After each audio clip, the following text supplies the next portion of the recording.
It won't stop. Here's the script after the overlords, and it won't stop. I'll turn it over here. So, yeah, something I probably should have done a long time ago. Gone through all the boxes. I'm gonna go through all the boxes, take out all the batteries. Some of the toys are still making noise. But probably starting with that one. But I cannot find anywhere a small screwdriver. They were there a week ago, but now they're completely gone. They're just not around. There's larger screwdrivers, and yeah. So that's another production delay. Yeah, and it's 100 degrees up here. That too. Yeah, so. Okay, yeah, real brief. Last 48 hours, there have been a lot of fires in the foothills, so the air quality's been really bad. And because of the lightning storm, we had this weird lightning storm like on Sunday. So all I did really today in terms of filming the next episode was after the script and stuff is yesterday I took all the batteries out of all the Armada toys that had batteries in them that were going off in the background. Found all the Armada toys and all the Minicons. And I found all the Titan Masters. And found all the Minicons for them. And and I found the Requiem Blaster as well. Which is actually a Robolink's gun. And I found the Unicron. And I gave the Armada Unicron. And I found the Tidal Wave. And the Jetfire that will be playing the movie Jetfire. Dark of the Moon Jetfire is probably likely the one playing the Overlord. Because he looks like Overlord more than Jetfire. Because he's Titan's Overlord. So, yeah. We are going to shoot a scene where you get to see a version of Unicron. It's in the script, so we're going to do that. But yeah, it's all part of what Galvatron sees in the Wrath Planet. So they go back to the Wrath Planet in the second half, and Draxus is the story that opens what's going on in there. So it's still a 1 hour episode. So we'll try to make it 1 hour. It's 50 pages each for each segment, so it'd be like, but that's roughly 30 minutes, because I always leave a lot of stuff out that's just expository and doesn't have not important. I always leave that out because we're trying to tell a story that wasn't originally intended to be a script. So it was a story, not a script. It was a fan fiction story. And when you do that, you have to change the story and dialogue and stuff. This was of the last 7 or so, 8 or so episodes, it is the weakest one. But that doesn't mean it's bad. It means it's just the weakest one. Because it didn't seem connected to anything. But I went through,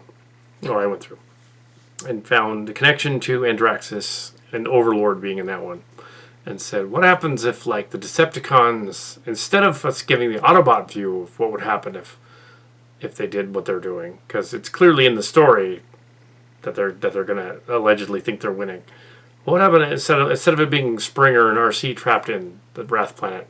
What happens if Galvatron is the one trapped in the Wrath Planet and he thinks all this stuff is happening, and he's defeated the Autobots and he brought Unicron and now destruction and death and chaos and everything, only to realize, it's actually Wrath Planet's messing with me for a change, which is kind of an interesting idea.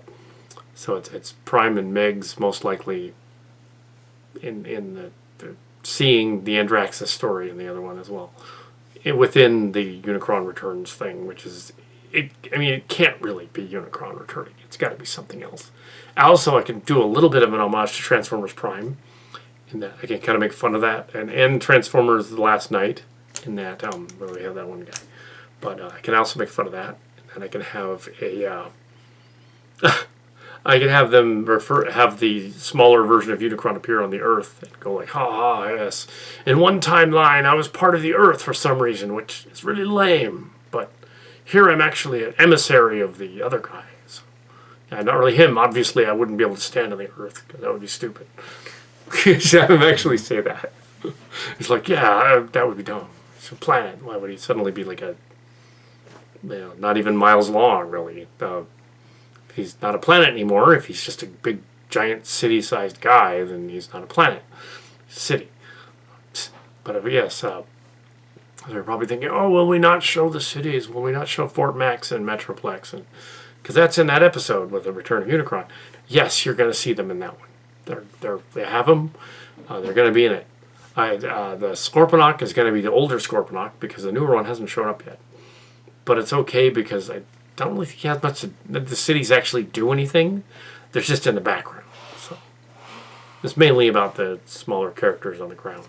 Anyway, even though they have a scene where the cities fight each other, it's like it's not really the story. It's in the same way. It's very similar to what we did with the Space Bridge story. Actually, very much like the Space Bridge. We don't want to copy that, and we don't want to copy Space Bridge's final episode either. The Children of the Shadow and the Shadow Children, because we did this before. We did a battle with the cities twice in 2 different ways. So doing that again, that would be a little weird. Also, we were discussing how would they do Stranded? How would we put that in this context so it didn't have to have time travel?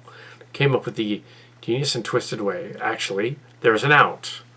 Because in Children Return of the Shadow, there is a timeline where we meet up with the other Rakshi from the other timeline who got trapped on the Invid planet in that timeline. And it's supposed to be the future when they find her. So what would happen if it wasn't? If it was actually 2020? And she just thought it was the distant future because the Invid were already there and everybody was already there. So she's like, oh, well, the Invid are already there. What it is the Invid gained prior knowledge from Space Bridge, so they came early. So actually, they're already in that other universe's timeline already.